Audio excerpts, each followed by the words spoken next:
Sorry, Rachel. Yan lang yung nakayanan namin ng nanay ko eh. Pero lampas pa yung presyo niya nasa usapan nating 200.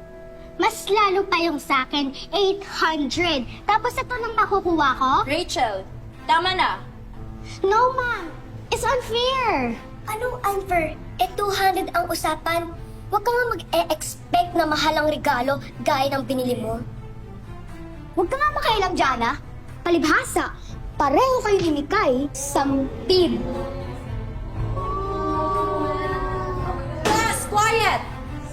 Christmas party natin to. Ba't kayo nagbabangayan dyan? I don't want this.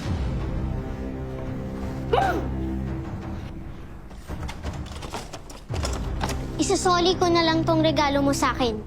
Hindi. Isaksak mo yan sa baga mo. Sobra ka na. Inaano ka ba? Bakit? Lalaban ka? Uy, ano ba yan? Stop! Stop it! Ay, naku! Tigilan nyo yan!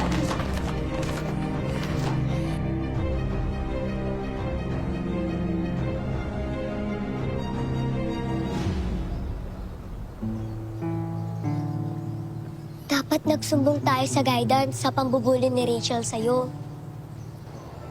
Yan mo na yung Jana. Hirap kalaban si Rachel. Kamag-anak niya yung may-ari nitong school natin.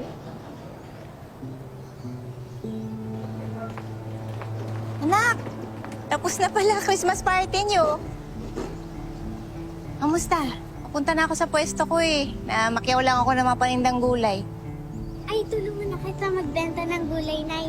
Bakasyon naman, Nay.